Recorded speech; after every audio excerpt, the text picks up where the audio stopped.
So this is important. We're not talking about written language, we're talking about spoken language. If we're talking about the history and ontogeny, we're talking about spoken language. Now you say this is obvious, however, it turns out that if your intuitions about language and what's grammatical and what's not and all that, it turns out there's very good evidence that that comes from your literacy and your knowledge of written language, not from spoken language. So for example, in English, if you ask people to give you a canonical English sentence, a prototypical English sentence, they'll say something like, John kicked the ball.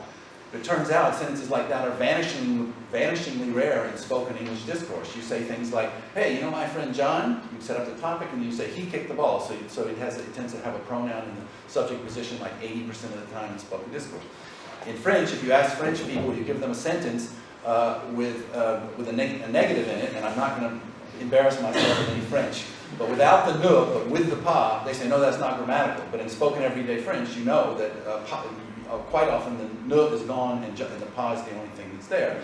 So your intuitions about it and your grammaticality judgments are often different than the reality. So you need spoken discourse and you need to look at what people actually do. And in language acquisition, luckily they're not literate and we don't need to worry about that. But we need to worry about our intuitions all the time, as opposed to what people are doing. A second knot is not to think of meaning as a thing. Wittgenstein warned us about this many decades ago. But this is now the approach that I've been taking about linguistic communication, gestural communication. But think about the use of linguistic forms for communicative functions. And so we say, it's just like if I say, I use a knife to cut things, then I can say the function of the knife is to cut. So I can talk about, I use linguistic forms to do things, and then I say that the function of this linguistic form is to do X. Yeah, coward in the corner, please. Okay. And so we need to think about the use of linguistic forms for directing attention in some shared conceptual space, just like the gestures, the pointing, and the gestures that we've been talking about. Shared conceptual space, directing attention, we use linguistic forms to do that. If we think about meaning as a thing, then we've got this problem in acquisition of we have to connect a symbol with a meaning and associate the thing. But if we think about children understanding intentional actions, and then there's a special class of intentional actions that are intentional actions attempted to manipulate my mental state in a certain way, okay, that's what we're doing with language. So that's why you need to think of it as a process. Don't think of words as things and meanings as things, and we have to connect them. It's just like using a knife to cut things. I'm using linguistic symbols to do things, and when the child is learning that, they're learning what you do with these things.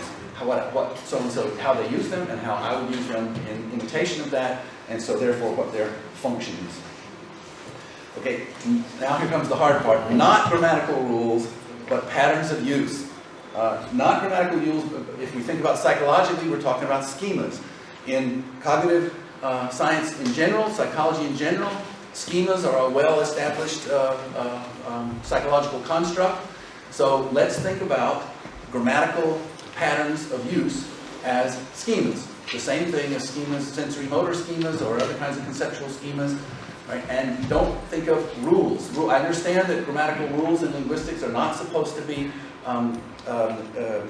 prescriptive, but only descriptive, but I think the notion of rule carries with it all kinds of baggage that we do much better without. So one word for schemas that Ron Laneker and Adele Goldberg have used is constructions. And constructions, we need to think of constructions as patterns of use, and constructions are themselves complex symbols. So this is an example taken from Adele Goldberg. She sneezed him the ball. Well, the word sneeze is an intransitive verb typically with only an actor. You typically don't have an object and much less an indirect object. But she sneezed him the ball is perfectly fine because the construction itself, the English ditransitive construction, he gave me the book, has a meaning by itself with no content. So I could say, the Gazer daxed the meek a duke or something, right? And it still has that meaning of transfer. So the grammatical pattern itself carries meaning. So constructions themselves are symbols. They're complex symbols with internal structure. They have sub-functions within them, but they are, so the classic way for structural linguistics through Chomsky has been meaningless rules and meaningful lexical items. And construction grammar rejects that cut and says it's not meaningless rules and meaningful lexical items, but everything is form and function. And you have small forms and functions like grammatical morphemes and words, and large forms and functions like whole grammatical constructions and their functions. So everything is form function, and the only issue is it a small or a large, is it simple or complex, and so forth. We do not have a grammar, and that's another thing that in formal linguistics has been, that the child is constructing a grammar, the child's grammar at this moment. It's a singular thing, this big monolithic grammar. But in the construction grammar and cognitive linguistics approach, we have an inventory of constructions. It's a structured inventory. I guess the best thinking at this point is that it's like an inheritance hierarchy of constructions. And some are quite idiomatic, and you have idioms in your language, kick the bucket in English, or all kinds of idioms that don't match up, that are isolates. You have other ones that are quite common patterns, and they have an inheritance hierarchy up to the top. And there is, in fact, a continuum of regularity from things that are quite idiomatic and different and don't connect up with any other constructions, and things that are quite regular and quite deep patterns and regular patterns, and they connect up with a lot of other things. And many people have argued recently, I would recommend highly the book by Cullicover on syntactic nuts. And he has argued that there is this continuum between idiomatic things and core grammar.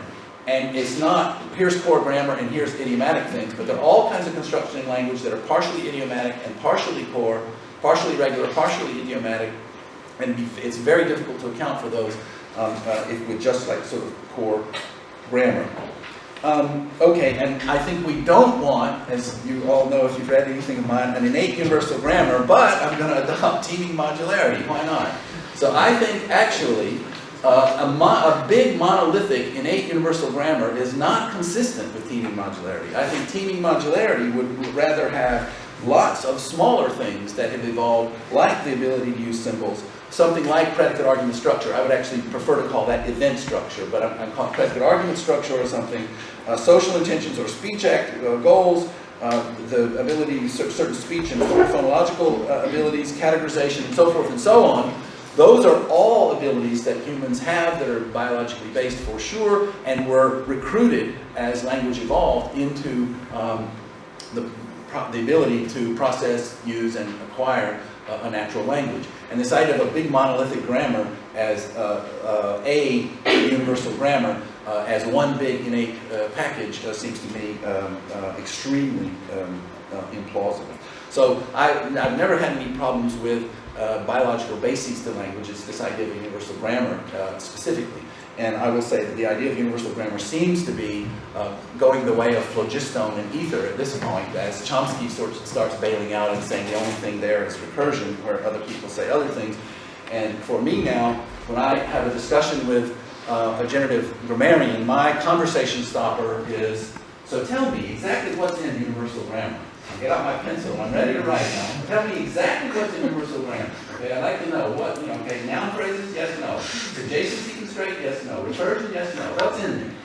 And after almost a half a century, I would say we have less of an idea of what's in universal grammar now than we did before. I don't think we have anything. And if anybody has any ideas, I'd like to hear them. But they have to be specific. You can't say, well, you need constraints and all that sort of thing. You have to tell me exactly what's in there.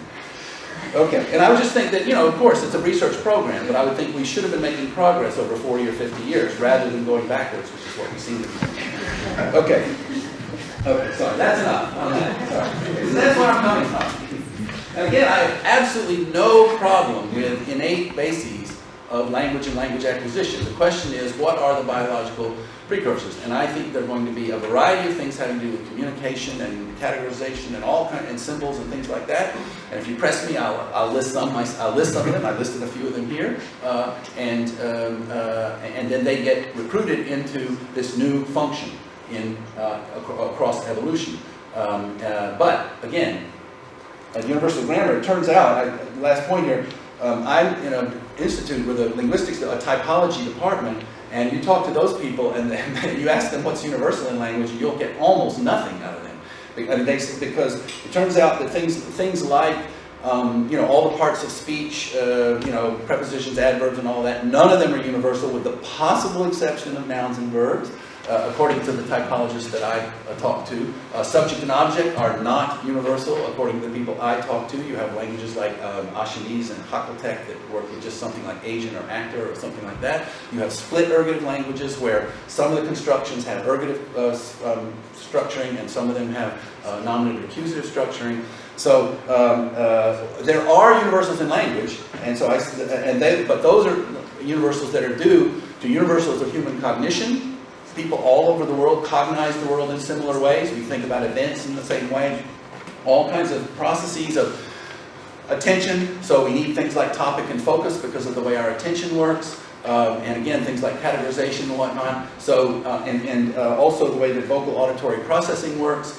All human beings all over the world share the way of cognizing the world, the certain needs for communication, way of processing vocal auditory information, and those are the things that structure the universals. So yes, there are innate bases in language.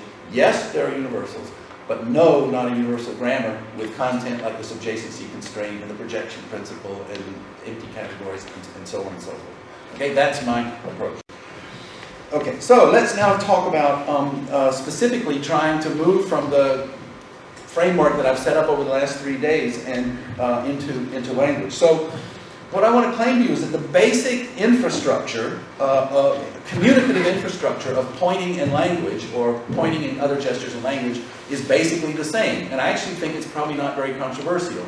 It's just that people don't usually lay it out like this.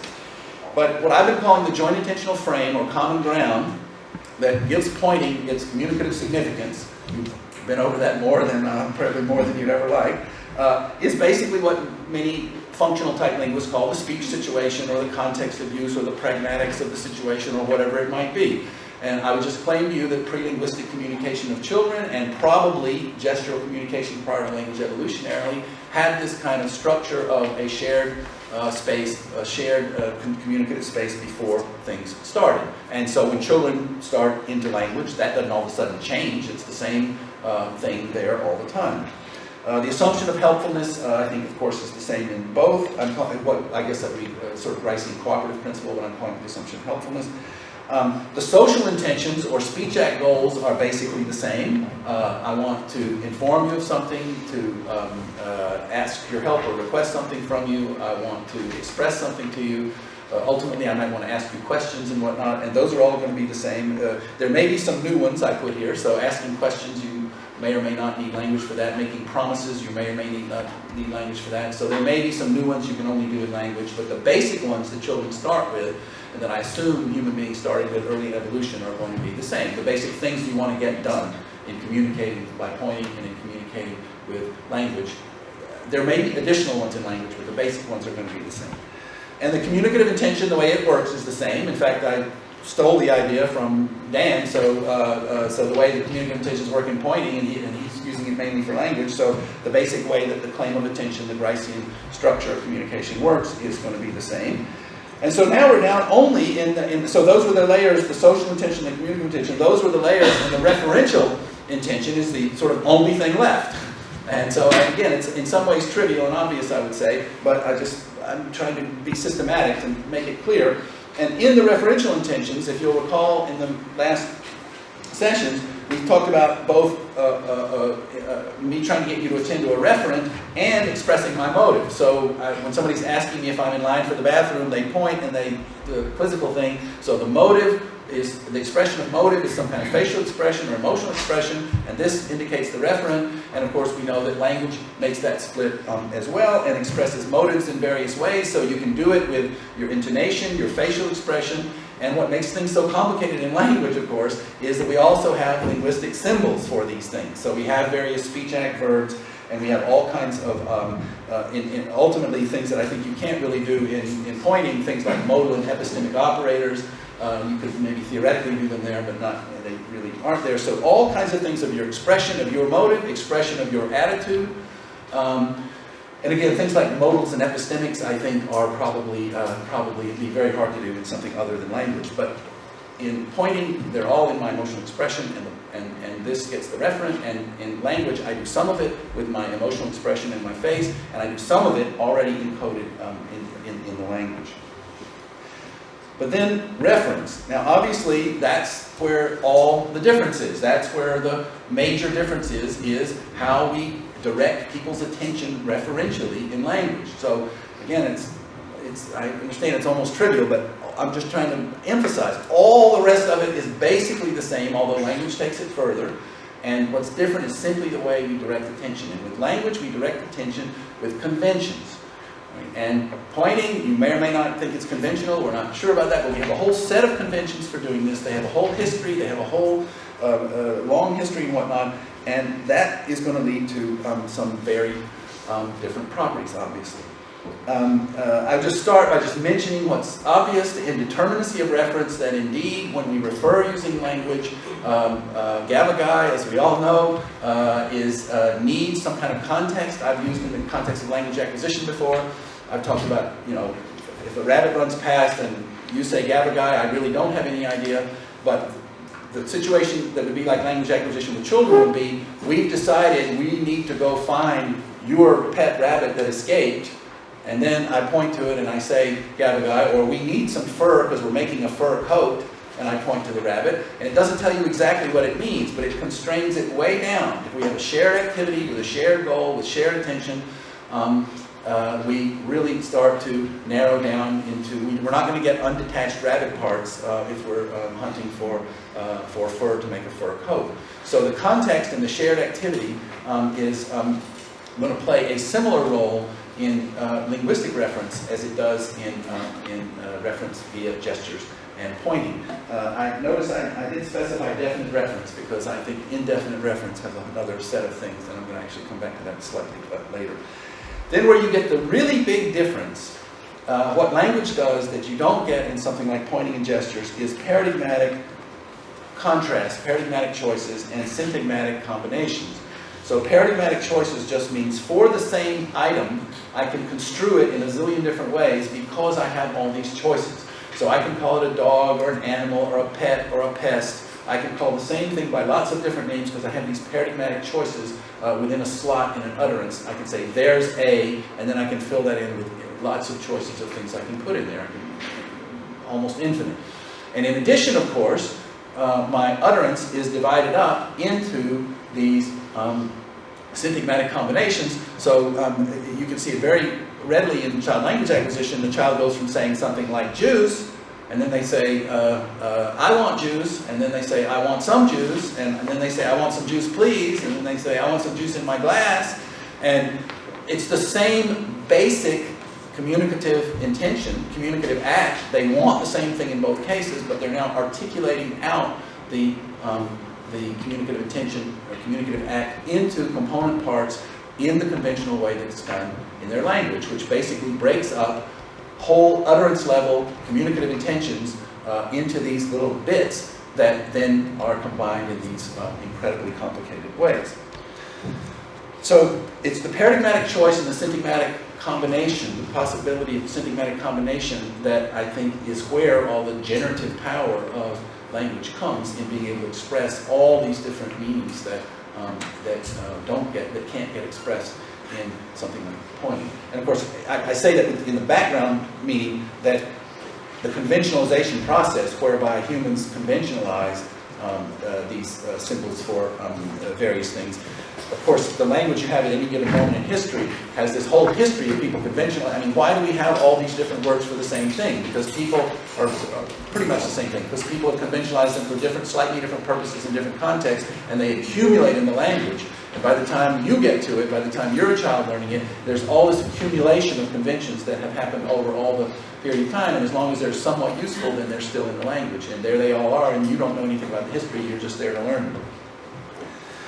All right, so how might this conventionalization process have arisen? If you take most people, starting with David Lewis, and I like many aspects of Ruth Milliken's account of conventions as well, conventions are for certain going to need some kind of replication by imitation or something like that. They're socially transmitted, and Ruth Milliken is quite clear that if we just happen to be doing the same thing. If you and I both open a water bottle a certain way, it's just driven by the physics of the water bottle, then that's not a convention. But if I open it like this in some special way to illustrate my membership in the academic community, and you're going to do the same thing to illustrate your membership in the academic community, and you're doing it because I did it that way, or because other academics do it that way, then it's a convention that's passed on socially. So where might that come from? Well, obviously, you've got to have pretty good skills of imitation. That's a prerequisite, or something like imitation. And as you know, I didn't argue at length, but mentioned in the first lecture, chimpanzees are not very good at imitation. They're not very good candidates for having conventional things. They may do a little more imitation than I thought 5 years ago, but they're still, you compare them to children, and they're not even in the same category. So imitation is going to be obviously a big part of the picture. So let's think about, in evolution, something like hollow phrases. So let's think that language might have started with people wanting to do things, having a communicative intention, and having a symbol for it.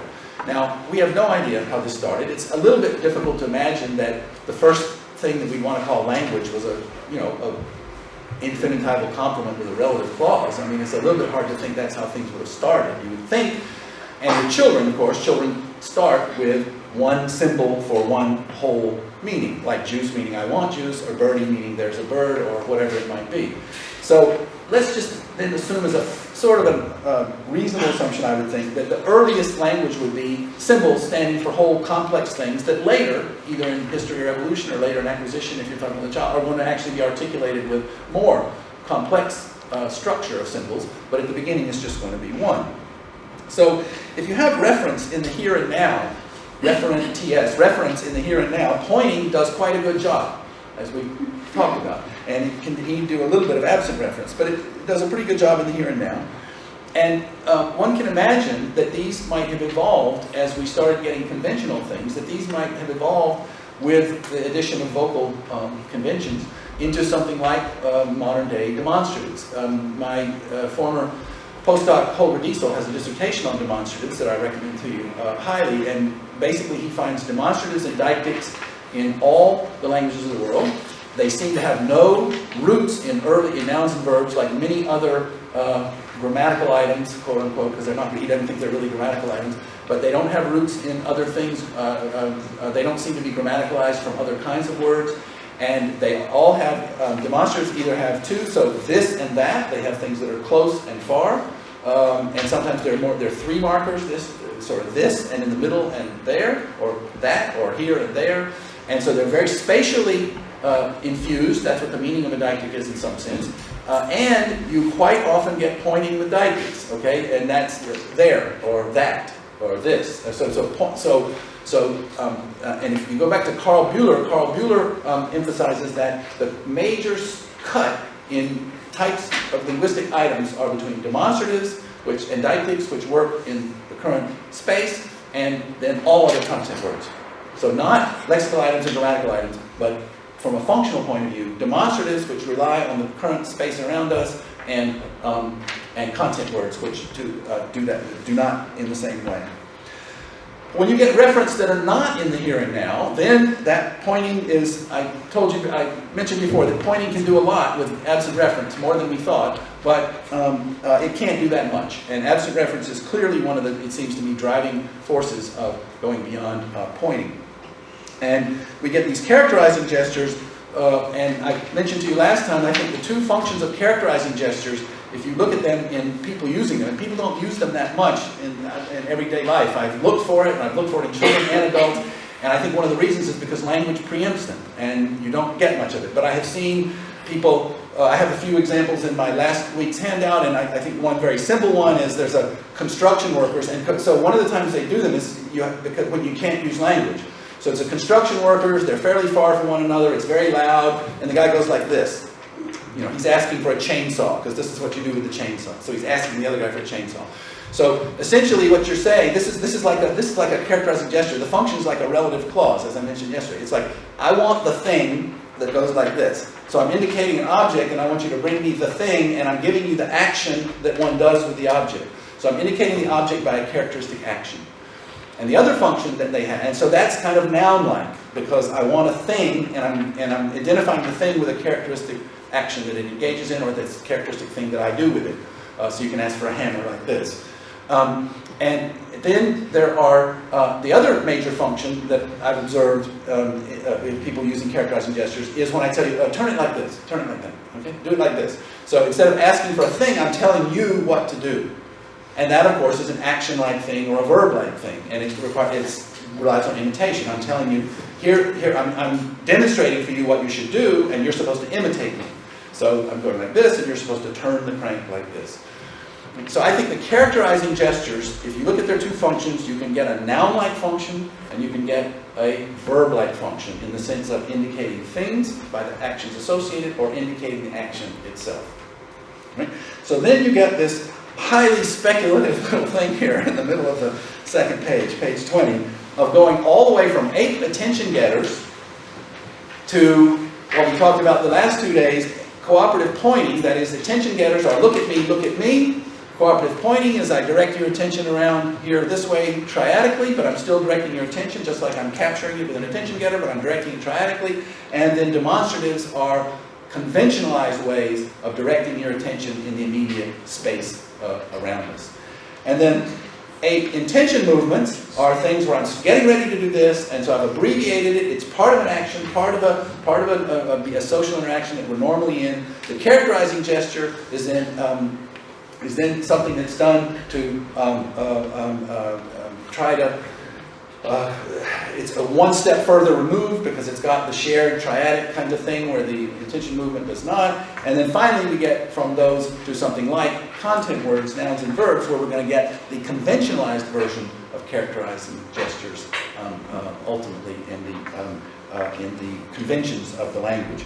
So then we've got this split between demonstrative and deictics on the one hand, and nouns and verbs as content words on the other. And I'm going to get to grammatical morphemes in just one second.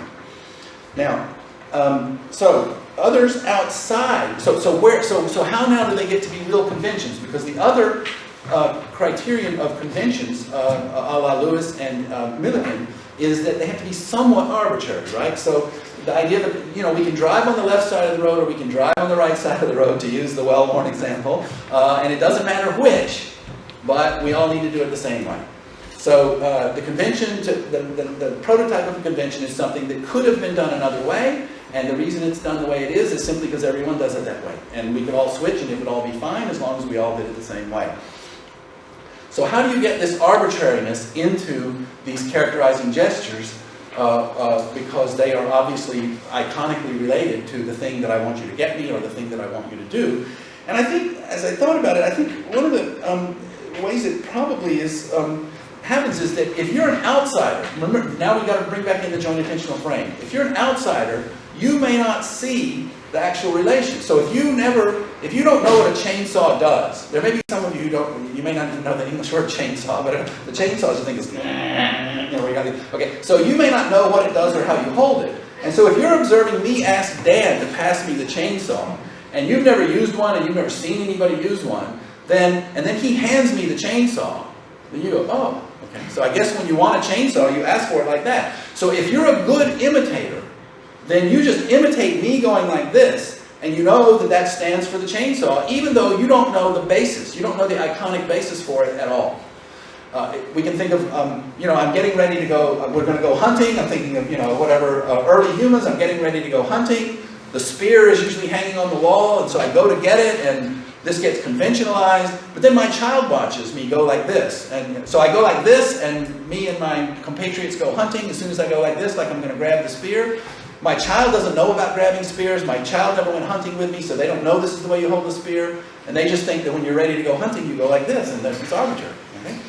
So one can imagine that if you're not in the joint attentional frame, if you're not privy to the convention as an iconic or characterizing expression, and you look at it from the outside, and you're a good imitator, so you can imitate somebody using something for a certain function, I would say it also presupposes that you have the communicative structure, but I'm already assuming that they can point. I'm already assuming they have this whole structure of social intentions, communicative intentions, and referential intentions that's already in place through pointing.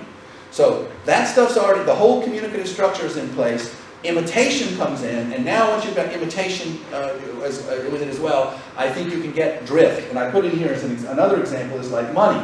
So of this drift toward arbitrariness and conventionality. So if you've ever looked at the history of money, there are various accounts in various stages and all that. But one interesting stage that illustrates this point is if I borrowed 3 sheep from Dan and I'm going to pay him back with something else or whatever, the earliest things is I would draw 3 pictures of sheep, and he would keep in his pocket a picture of 3 sheep. That meant that I owed him 3 sheep.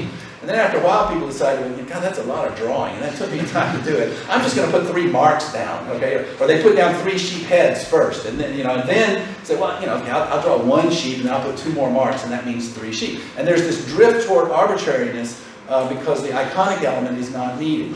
And so I think here there's a different process going on because I think observing it from the outside is the real issue. But in any case, you can get a drift toward arbitrariness, and then at some point, as with money, there's this aha and says, hey, none of these things none of these things are like what they used to be anyway. So I have some new function. I'll just make up some completely new thing. So there's a kind of a generalization. So that now we get whatever electronic money and stuff because all you need to do is keep track of I'm going to give you my credit card, and we're going to take 10 marks out of 10 little digital things in my bank account in my bank, and add 10 little digital things to your thing in your bank account, and nobody ever gave anybody anything. So that generalization toward conventionalization, I think, could have happened early in language as well, toward arbitrariness. So, that would be my sort of account of how you could drift from more iconically based holophrastic, whole communicatives. I still want to stay, we're talking now about holophrastic things. One act for a complex communicative function, and you get a drift toward arbitrariness. Now we've got to get the grammar, and grammar, we're going to assume all of this infrastructure that I've already talked about. We're assuming the communicative infrastructure of the different levels of communication, communicative intentions. We're assuming now imitation and some conventions in hollow phrases. But now we have to get to grammar. And grammar, at its simplest level would be combining a couple of these things to create some new meaning. One presumes that's, I can't imagine too many other scenarios of that actually. And you could imagine, for example, in a single situation where there are multiple elements that are potentially relevant, and if I'm using a hollow phrase, I single out one of them. But if you don't understand, or if there's something further, then I single out another one, and 2 different intonation contours. And young children quite early will often do that. They'll say things like, eat. I have done it, eat. And then there's a pause, and berries, because you say eat, and I say, okay, you can eat, and what? And then you give me the next part.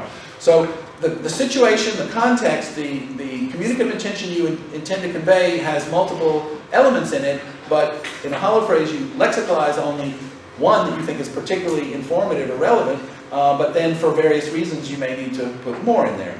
And one can imagine all kinds of automaticity of processing. Piaget talks about children doing 2 sensory motor schemes toward a goal, one, and then a pause, and then the next one, but then at some point, he calls them mental combinations. I look at the situation, and I do doot, doot, and I put them together, and then the act is a smooth combination of 2 sensory motor schemes toward a single goal, combined together. So I don't think it requires a lot of complicated cognitive machinery to get us to what are called in early child language word combinations without any real syntax or grammar in the sense of marking of roles or anything like that, just combinations.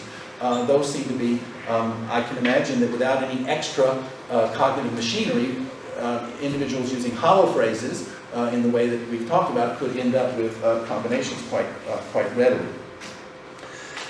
But then, if we think about the prototype of what an utterance looks like, utterance semantics are prototypically events with participants, and I include under events states and everything else. So all the different all of Dowdy's 4 different types of categories, of actions and events. And the various participants, actors, agents, and patients, and however you want to talk about them. And so that's the sort of prototype. Now here's an interesting little tidbit that I also decided on. People ask me quite often, not quite often, but every so often, people ask me, do chimpanzees have event categories? So could they have something like events with participants or predicate argument structure or something like that? And I scratch my head and I think, you know, I'm not real sure how you answer that question. Chimpanzees certainly understand that this guy's going for the food, or this guy's trying to climb up to the top of the tree. So they understand the event in terms of intentional terms or maybe causal terms if it's an inanimate event. And they certainly, and it's very possible that they understand, that they recognize another one as an instance of something like it. I'm not sure they do that. I'm not sure if they do. But I can imagine that they could say there's another instance of somebody climbing a tree, and it's sort of similar to another one. I just don't know. That could mention. But I think human event categories or events conceptualizations actually are different, and I think they come from imitation. That is to say, if you're doing an action and I imitate you, by definition of the way I'm conceptualizing it, I'm doing the same thing you're doing. I'm trying to do the same thing you're doing, but it's a different person doing it. So I've got the action is the same, but the participant is different.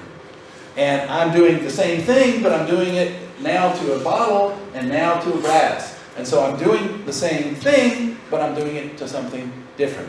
So when you get into imitation and the generalization of imitated actions onto other objects, which I could do just by generalization without imitation, I could generalize this to this object, for example, then I think you can get what are the kinds of event categories you need to have predicate argument structure, if that's what you want to call it.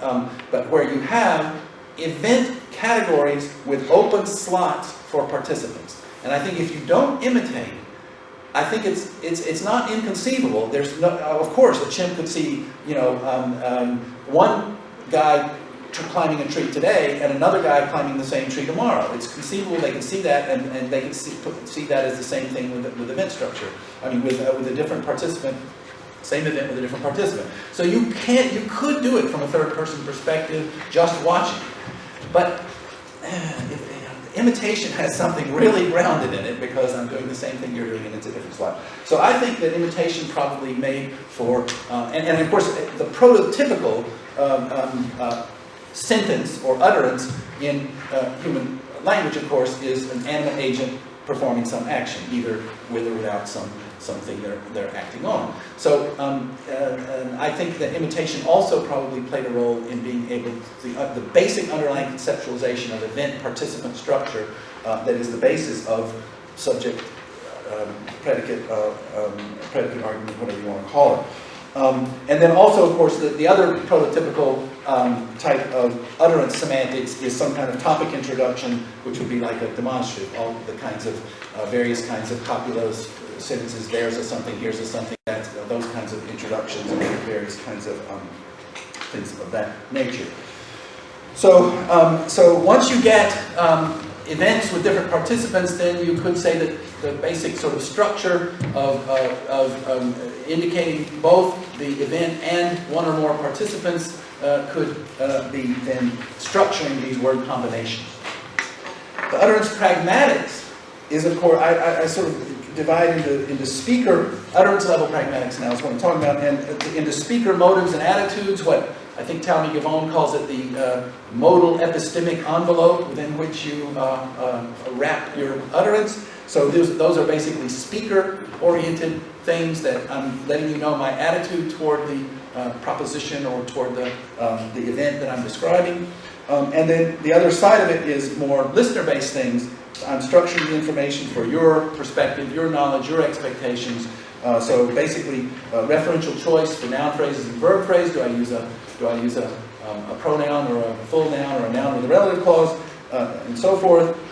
And topic focus for information structure. Do I stress this word or stress that word, or whatever it might be. And those are called by people like Janet Goodell, those are called referential, attention to referential newness in the case of referential choice of noun phrases and verb phrases, and relational newness in terms of topic focus structure of a whole utterance, and what gets topicalized and put in the background, and what gets focused and put in the foreground.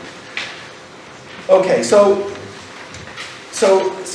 if I am a being who has all these communicative abilities, conventionalizing some kind of hollow phrase, event and participant structure as underlying conceptualization, and also introducing topics, the pragmatics of wanting to express my attitude and adjust for you. I know it's a lot, but language is complicated. I think now you've got the sort of building blocks where you can really talk about grammar full blown. So if grammar is not coming from an innate universal grammar, and is coming from these kinds of things that I've been talking about, which are basic cognitive abilities, conceptualization and imitation and communicative intentions, basic cognitive abilities, and you're getting the sort of basics, then where does grammar come from? How does it arise out of these abilities? And the linguists, of course, all know this, but I find that in cognitive science in general, it's not a very well-known fact that when you talk about grammar in terms of particular things like grammatical morphemes and things, we know where they come from. They come historically from patterns of grammaticalization, and grammatical morphemes come almost exclusively from nouns and verbs and demonstratives of various kinds. So grammatical constructions, what constructions are, the kinds of constructions we have today in our language, what constructions are is basically prefabricated packages. Prefabricated is a term used, I don't know if there's a comparable term in French, but in English it's like prefab houses, or houses where this part is built and that part built and you just stick them together. So you got the components already built. So you have these prefab packages for recurrent communicative situations, including both the semantics and the pragmatics.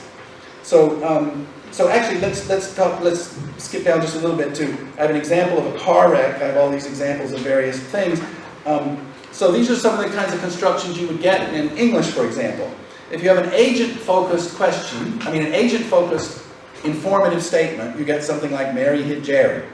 All right? A patient-focused, when you're just talking about informing somebody, you say something like he or Jerry got hit by Mary. That's a passive construction. So the passive is a pre-package that's ready for you to both make a statement and to focus on the patient. We get an agent question, who hit him? So now our speech act goal or our social intention is to ask a question, but we're focused on the agent, who hit him, and a patient question, who got hit. That would be a passive or a patient-focused question. There are other ways to say that, of course. Out on the right, I have things where you can vary around with the different, the noun phrase, choosing either a pronoun or a full noun or whatever, because I think those are kind of modularized. The noun phrase choice, the referential choice, is independent of the construction as a whole. You do that separately. Each referential choice is made on the basis of what the listener knows or doesn't know, what we've shared or haven't shared, independently of the rest of the construction. So the noun phrase choice is varying, and then we're focusing on the agent or patient, and I'm either informing you or asking a question. Clefs, which various versions of which are extremely prominent in French, but we say things like it was Mary that hit him, and that's used in a situation where you think somebody else hit him, and you say Bill hit him, and I say no, it was Mary that hit him, and so I stress Mary. The patient cleft, it was Jerry who got hit. Agent cleft question, was it Mary that hit him? Patient cleft question, was it Jerry that got hit by her? So these constructions are prefabricated packages that incorporate both, not both, lots of different things, including semantics and include both semantics and pragmatics, and many dimensions of it at that. So both my speech act goal, typically within the verb phrase, my epistemic modal attitude with some kind of an epistemic marker or modal auxiliary or something like that, and then my speech act goals also my adjustment for your perspective. So me saying that Mary hit Bill or Bill got hit by Mary, focusing on the agent or patient, is typically done given where your attention is focused and what you know and what you don't know. So it includes both my goal, my adjustment for your perspective, as well as the basic semantics of what I want to, the event I actually want to talk about. So historically, what happens is these kinds of constructions arise and are grammaticalized for recurrent functions that happen over and over again. Now here's some examples beneath. And not all of these are historically attested in the way we would like to. So if there are any linguists among you who say, wait a minute, I don't think that's the way it happened, you may be correct. Because the problem with grammaticalization, of course, is that spoken language is gone, and we have to infer grammaticalization processes either from written language or from comparing closely related languages. But here are some sort of plausible ones. They mostly come from Tomasello, and as people know, he tends to speculate. But nevertheless, you get things like a grammaticalization of complex constructions, like he pulled the door and it opened, gets grammaticalized into he pulled the door open, and that's typically called a resultative construction. The go future is quite frequent in all the Romance languages and many other languages as well. I am going to see my bride means I am going, so I'm actually in the process of walking there. I'm going in order to see my bride. I'm going to London to see my bride. But then that gets grammaticalized into I'm going to see the next century, or I'm going to do this, or I'm going to do that, where it just means future. Infinitival complements. I want it, I buy it. I want to buy it. Right? So we have two different clauses. They get combined and grammaticalized by various processes of automation and whatnot into one construction. I believe that, where that is a demonstrative, and then I believe that Mary will wed John, or I believe Mary will wed John. My boyfriend, he rides horses, he bets on them. My boyfriend who rides horses bets on them, relative clause. Right? So many of these kinds of things, these examples may or may not be factually correct. But many examples like this have various kinds of documentation that what you get is you get what Tomasello calls loose discourse sequences in different clauses with pauses between them, and they get grammaticalized under one intonation contour with one speech act function, not one, but for one purpose. And if they're recurrent things that happen often enough in the speech community, then they get grammaticalized into these conventionalized patterns. The aphorisms down here at the bottom both come from Tomasello. Yesterday's discourse is today's syntax. So the discourse gets grammaticalized into the syntax. And similarly, yesterday's syntax, that is separate words, is today's morphology. And we know that morphological markers, the vast majority that we know about, are freestanding words that get, and in French is full of these clitizations and whatnot, where freestanding words get assimilated to words that are standing next to them. You get possessive markers coming from possessive pronouns and so forth and so on. Prepositions come mostly from relational nouns. Auxiliary verbs come from full verbs.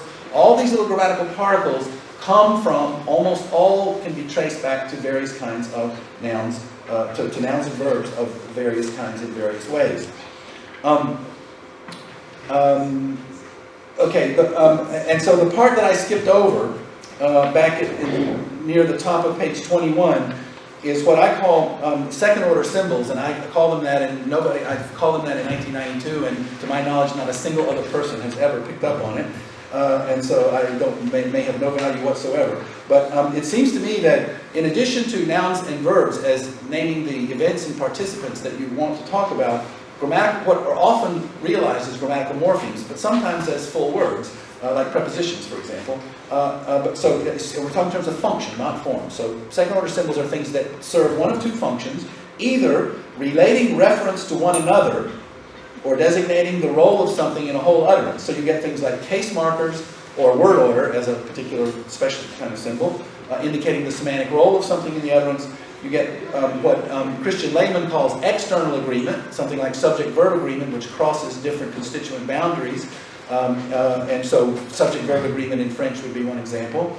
Internal agreement, some things like determiner, adjective, nouns, the agreement in gender and number of determiner, adjective, and noun in French noun phrases would be another example. So internal agreement, external agreement, case marking, these are things where you have markers that tell you how to relate the items to one another, either the role they're playing or that these go together as constituents. Those are the sort of major functions. And then the second function is grounding reference, grounding nouns and verbs in the ongoing joint intentional frame. So nouns are grounded in the ongoing joint intentional frame by determiners, possessives, relative clauses, and so forth and so on. So the internal structure of the noun phrase, a lot of the grammatical morphology there is about, in some sense, relating that contentful noun to the, so I'm talking about the chair, my chair, the chair sitting next to the wall, whatever.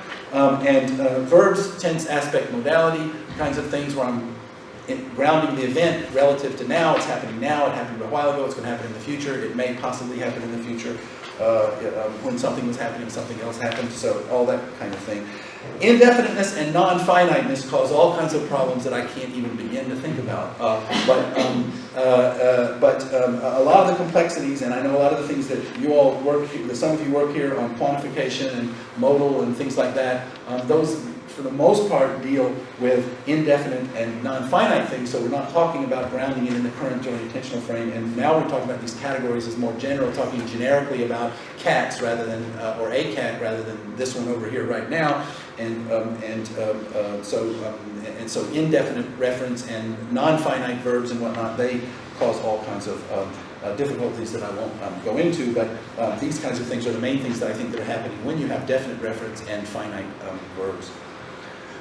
Okay, just one other quick thing is that I think in terms of discourse, I think that really complicated tense aspect modality marking, lots of it, especially tense, may come from the needs that are generated in narratives, because when you try to think, where would you ever need, by next year, I will have been I will have been writing this book for a long time, or whatever, will have been, and so these kind of really complex, or while he was doing this, this happened, and so you set the deictic center, you set the reference point in different places, and then do another event with regard to that set point. I'm guessing that narratives is probably the context where you really need that kind of complicated stuff. And noun classes, like gender classes, which have always been thought to be sort of functionless, they're a case of pure form, things like masculine and feminine in French, and some languages have large numbers of noun classes. Bernard Comrie and others in his department like to say that the main function of those is really, again, for reference tracking in discourse, for being able to use a masculine pronoun gets you much better ability to anaphorically get back what it's referring to. If it's got masculine, feminine, you've cut down the possibilities by a lot. And if you don't have noun classes at all, it's harder to get back to it. So in any case, discourse was probably a big reason for noun classes as well as complex tense aspect modality marking. Okay, so I understand that that's highly speculative. I understand that I skimmed across the top of a lot of things, but what I was trying to do was give you an approach to the emergence of symbols in this joint intentional frame and the gradual conventionalization of things from people outside the frame, the drift toward arbitrariness and imitation inside the frame, and then the grammaticalization where we have certain conceptual abilities, event conceptualization and so forth, and then these things get grammaticalized in discourse and prepackaged into constructions, and then that's the basis of modern day languages, this grammaticalization process of prepackaged constructions for various functions. So now the last point is universals, and I'm just repeating what I said before, is if you were to buy something like this for the particular constructions of English or particular constructions of French or Ashanese or whatever it might be, that this is indeed how the particular constructions arise, then the question is there in addition a role for universal grammar? And I won't beat a dead horse here after I've been so much at the beginning, but I myself don't see what extra role you need for universal grammar, and I think you can get everything from these more general cognitive and processing abilities and the kinds of things I've talked about here.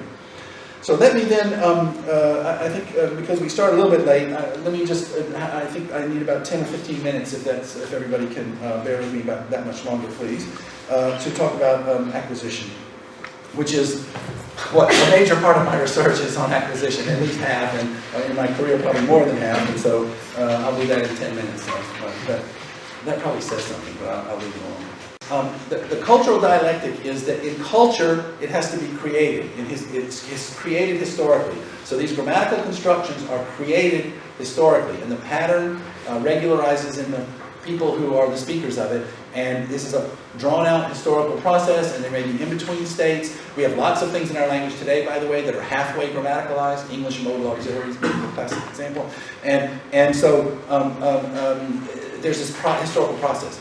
But children aren't creating it. They're just, quote-unquote, just learning it.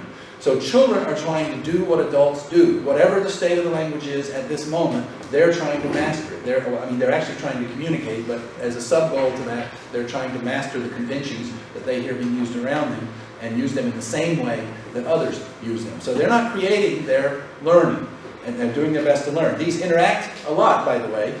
Just slight sidelight, but just the interaction between history and acquisition, it's quite well known that one of the things that happens is that when language, there's an inverse relationship between frequency and irregularity, or there's a relationship anyway, in that the only things that are irregular are things that are highly frequent. And if you think about learning, if it's irregular, I've got to hear it a lot, like an irregular past tense or something like that. I have to hear it a lot in order to do it, because I can't do it from a pattern. I have to do it as an individual item, so I have to hear it a lot.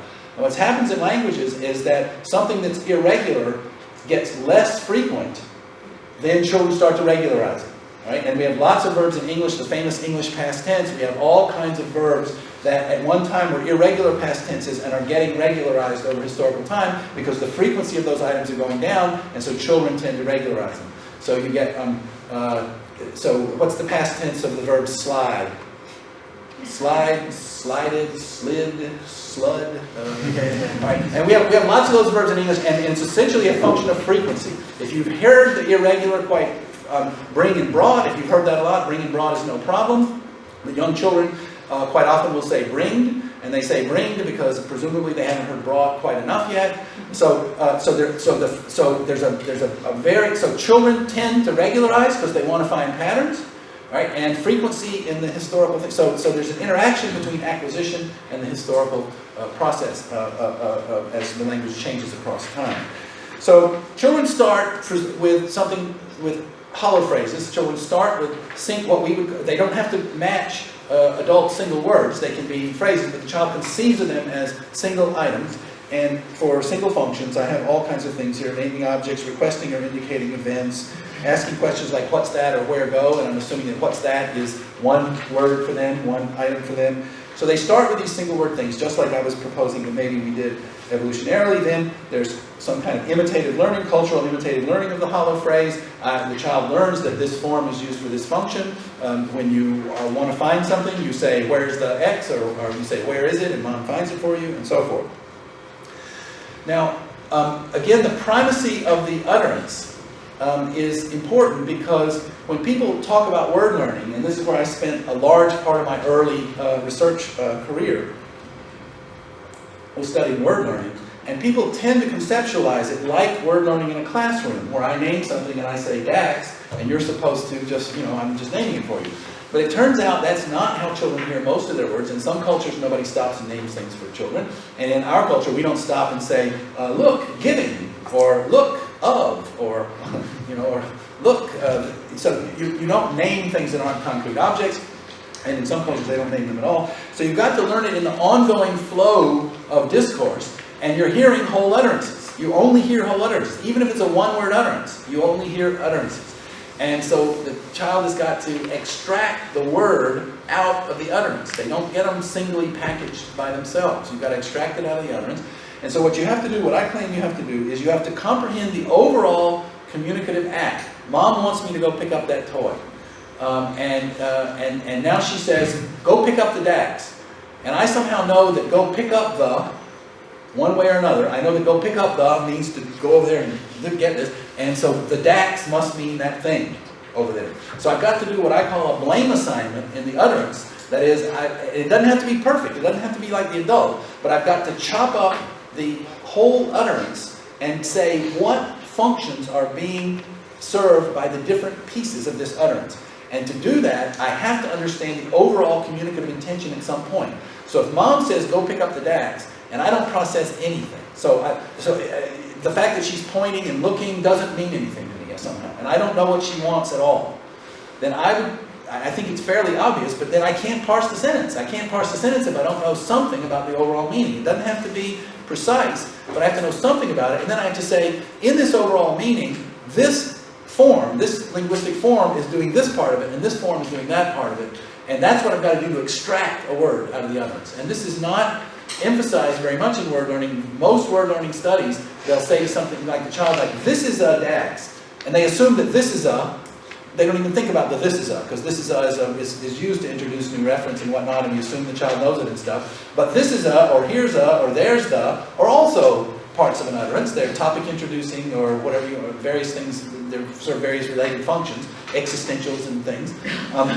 And what the child has to do to learn this is a dax is he has to know something about what this is doing, and he has to know something that dax is indicating the object. So they've got to do some kind of blame assignment to extract the word out of the entire utterance. And a couple of things that help them with that. One is, of course, the syntagmatics. Needless to say, if I know every word in the sentence, if I know go, get, the, and I know those words, and I see here go, get the dax, well then I know the dax is the part left over, because I know what go, get, the is, and I know that she wants me to go pick up that thing over there, so I know that go, get, the, and I know that dax must be the thing over there that she wants me to go get. So if you know the other words in the sentence, so this is one of the reasons why word learning takes off as children get older, is because as they know more language, it's easier to do the blame assignment thing in every utterance they hear, because because large parts of it are already identified, and so then the unidentified part is easier to pick out. The second thing that helps is known alternatives, the paradigmatics, and I guess I won't go into that, but basically knowing what the alternatives are in helping to learn the meaning of a word. So if mom says, if the first animal you ever see in your life is a moose, and mom says moose, you might think it's all mammals or something, but if you know dog, cat, deer, cow, etc., then moose is going to be this special animal in contrast to the other ones. So various principles of contrast, going all the way back to Saussure, but various principles of contrast also help you figure out the meaning. By knowing what the alternatives are, you know what the range of reference that that one is can refer to. So if we're talking about utterance as being primary, learning words is extracting bits out of utterances by knowing the full communicative intention and doing some kind of blame assignment process. Abstracting constructional patterns then is, again, taking the whole utterance and then abstracting from that utterance and finding patterns across similar utterances. So after you get to hollow phrases in children's early language acquisition, you get to what I've called verb islands and other item-based constructions. So children's earliest in English, at least, and I think this pattern generalizes to other languages that are typologically quite different as well if you make the right adjustments, is the earliest things you would want to call constructions with any abstractness at all, that is, that are not just hollow phrases or things that are concrete pieces of language, but things that have slots in them or have some abstraction, are what I've called verb islands or other item-based constructions. So you get things in English like the child says, where's the dog, where's the cat, where's the juice, where's the X? So part of the construction is concrete. It's a specific set of words. That's why they're called islands. So it's a specific set of words, and then there's one slot in there that's abstract. So you hear, where's the X, where's the Y, where's the Z, and you get a slot in that variable position. Martin Brain called these pivot constructions back in the 1960s, and verb islands are essentially pivot constructions with a few twists. And what children learn early on, and this was my verb island claim, and the claim that's gotten me in the most trouble of any of my various claims, is that children's early language is not a grammar at all. There are no abstract categories cutting across different constructions. There are only local, item-based abstractions, like where's the X, where's the Y, where's the Z. It gets you where's the something, and then they learn kick the X, Y, Z, and then they learn give me the X, Y, Z, or they learn so-and-so, smile, and each of those little islands is, the child is learning how to talk about that event. Here's the way you talk about that event. Okay? And they are not related at all. There's no generalization across them. So there's not a grammar, there's not abstract categories that cut across constructions, there's only ways of talking about events isolated from one another as constructional islands. And that's the first step. And then they're going to start making the abstractions across these things later, and that's when we're going to get to complex grammar, and that's going to be age 2.5 to 3. Much later, Cindy Fisher and people like that now are claiming that it's earlier, and that's part of the battleground right now. But in any case, it partly depends on methods, whether you use preferential looking or other kinds of methods, and I won't go too far down that path. But basically, these early kind of verb island and pivot kind of constructions, initially, I would say they have no grammar to them in the sense that they're just word combinations with an abstract slot, but at some point they will get markings that tell you what the functions of them are, either word order or a case marking in a case marking language like German or whatever. They will start getting markings that indicate the role that the item is playing in the construction. And we have lots and lots of studies that I think are convincing that children, if you teach them a new verb and you give them some weird kind of syntax with it, it doesn't bother them at all. They learn the new syntax for that verb, and they don't generalize it to anything they have. When children get older and you teach them a kind of a weird word order in English or some weird syntax, they correct it and they assimilate it to the canonical form because they're older and they have more abstract constructions now. And so they assimilate what you have said in this weird way into the canonical way that they know to be conventional English or French. And at a younger age, they don't, because they don't have those abstract constructions yet. They have item-based, concrete kinds of constructions. And so the abstract constructions build up gradually on the basis of, I talked about not counting imitation. So imitation is clearly, the way you learn linguistic content is through some form of cultural learning or imitation. That goes without saying.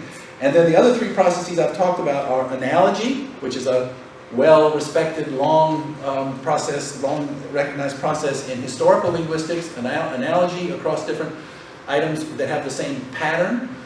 Children form analogies at an early age. Dedrick Gintner has studied that quite a bit, and you have the same relational structure but with different content. So, and you form analogies. And you get syntagmatic categories like agent and patient, and also subject and object. I won't get into differences between those, but you get those from analogy across different constructions. And you get paradigmatic categories like noun and verb from distributional analysis of the type done by connectionist networks. Connectionist networks aren't going to be able to acquire language the way children do because at the moment, because they only work on distribution and they don't work on analogy. And they don't work on analogy because to do syntactic analogies, not morphological analyses based on sound, but to do syntactic analyses where the sound isn't an issue, you have to know the function of things to draw the analogy. And until the connectionist nets get some function, they won't be doing it like children do it. They may get a very long way with distributional analysis, and in fact they do get a very long way with distribution analysis, but they won't get there without some kind of analogy in my view. And then finally, the processes of entrenchment and preemption are the processes by which children don't overgeneralize. And that's been one of the basic issues that has been one of the basic criticisms of this approach from more formal-oriented acquisition people is that, well, okay, you've got this bottom-up generalization process, but when does it, how does the child know when to stop? Why don't they overgeneralize more often? And the two processes are entrenchment and preemption. I can illustrate entrenchment with a party trick, and the party trick usually works pretty well, especially with non-native speakers. So which sounds worse to you? He disappeared it or he vanished it? Which sounds worse? They're both wrong, by the way, in case you're wondering. They're both non-grammatical. He disappeared it or he vanished it? Which sounds worse? First. He disappeared it sounds worse to most people. And the hypothesis is, and we have a study of this with young children, is because you've probably heard, as a non-native speaker, you've probably heard disappeared hundreds or thousands of times, and you've probably only heard vanished a dozen times or something. It's much less frequent. So the principle of entrenchment is the more you hear something a certain way, you've heard disappeared as an intransitive verb many, many, many, many times, so you know it's not a transitive verb. And preemption is, in places where you might have expected to hear disappear as a transitive, you would have heard he made it disappear. So in English, the way you make disappear into a transitive, so you can't say Mike disappeared the bottle, but you can say Mike made the bottle disappear, and that keeps it intransitive. So you've both heard he disappeared it as an intransitive quite a lot, and it's the tendency to want to make it a transitive is preempted by this paraphrastic causative construction he made it disappear. So, so these are the two processes of preemption, of entrenchment and preemption, also are what we call usage-based processes that keep the generalizations from overdoing it. And all of this is summarized in my 2003 book called Constructing a Language, and these processes, the ones that are in bold here on page 23, analogy, distribution analysis, entrenchment and preemption, and imitative learning as the basic way of learning content, are all outlined and proposed to be sufficient for language acquisition, given all this other stuff I've been talking about, given the conceptual structure of events and participants, and given understanding communicative intentions, and given all of that stuff. And so given the basic ability to use linguistic symbols in communicatively meaningful ways, the acquisition of the grammatical patterns in particular, these processes are sufficient, and you don't need anything else in addition. Okay, so let's now then finish here with just the last summary. I have in figure 2, I have, the figure 2 is missing because of the way the Xeroxing didn't give it to you, but it's supposed to have the dark gray in the same way that the original, the one from day 1 or day 2 or whatever had on it here. So this is the joint intentional frame or common ground, just as you have in pointing. And I've just sort of drawn out that, again, the utterance goes from me to you, and from your understanding my communicative intentions, and we've got a referential situation with events and participants, and I'm encoding my goals and attitude with my social intention, my modal epistemic stance. I'm adjusting for your perspective in terms of referential choice, referential newness, and information structure in terms of relational newness. And this doesn't have any depth to it, I understand, but I'm just trying to lay out the similarities to the pointing, so you can have basically very similar situation to the diagram we need to draw for pointing, but adding in all this extra stuff that we've talked about today that comes from, well, ultimately from general cognitive processes, from teaming modularity, where we have these little pieces that are all coalesced into language somewhere in our evolution. So the same basic social cognitive, social motivational infrastructure as pointing and gestures that would have had before language in evolution, and that it has before language in children in ontogeny. That structure is there first, and this new way to make reference and to direct attention then gets laid on top of all of that. That's the take-home message from today, is all the stuff I've been talking about for 3 days is this infrastructure, and this new, and it's the same infrastructure as language, but this new way to refer to things, and these constructions are these really complicated ways of packaging everything from all this into one thing. My speech act goal, my adjustments for you, what I want to say, my epistemic modal stance, all of that is in one pre-package, and then there are these modular bits in noun phrases and verb phrases and stuff that also are being done at the same time. One thing I did, one thing I forgot to say, so I'm sorry, I'm going to just backtrack real quick one time. Some of the things that people think you need universal grammar for are these complicated, basically transformational kinds of things, like extraction constraints.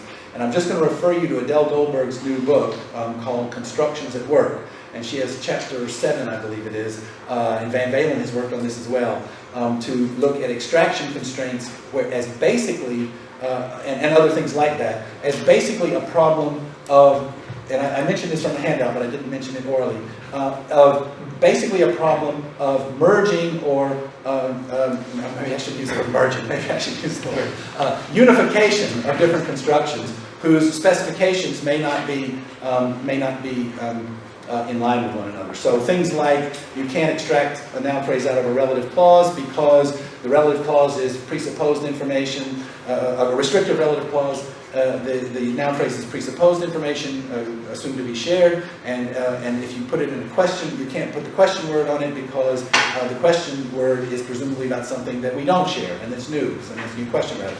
So that's way too simple. But the basic idea is that information structure, the focus domain of the sentence in terms of information structure, can be incompatible between two constructions that you need to put together, like a sentence with a relative clause into a question, a WH question, for example.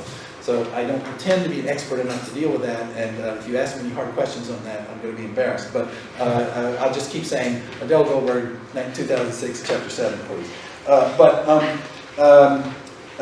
So then the summary of the symbols drifted toward the arbitrary in terms of conventions. You need imitation for that. And in terms of the grammar, the historical grammaticalization of constructions and ontogeny, you find the patterns and generalize. And I have to use the word here, normative, which I didn't bring up again, but let me just say then that again, to say what I said before. Historically, we're grammaticalizing these patterns. If you look on the edge of the language, if you look in spoken discourse, you'll see all kinds of funny things that are kind of sort of grammatical, sort of not, like presumptive pronouns in the middle of relative clauses and things like that. And you get all kinds of funny things that are semi-grammatical when you look at spoken speech and spoken discourse. But at some point they become more regularized and conventional, at least some of them will. And then the child hears them and learns that pattern. And I have down here the word normative. Recall back to our little child here saying, 9, Nick, 9. Okay? I think the same kind of normativity that you get when children are seeing you do things and they learn, this is the way you use scissors. You do it like this. Here's the appropriate way to use scissors. Here's the way one uses scissors. Okay? I think that normativity is the same exact normativity that goes with, this is the way you say this. And when you say it funny, it doesn't sound right. It doesn't mean, somebody's going to come shoot you. You didn't break a rule and you're going to go to jail. All right? So it's a normativity that this is the way one says things in our group.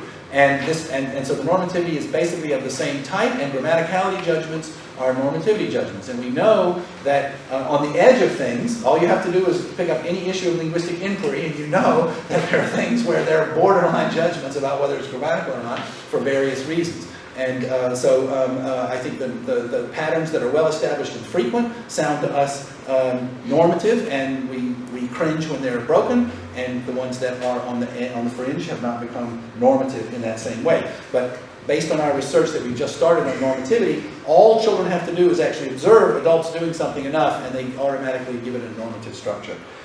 So the final sort of formula is that ontogeny. I just want to return to evolution. Evolution, there, one of the large-scale theories, Boyd and Richardson talk quite a bit about it, is dual inheritance theory, and humans are a very prototype example of dual inheritance. That is, we inherit both our genes and all the things they code for.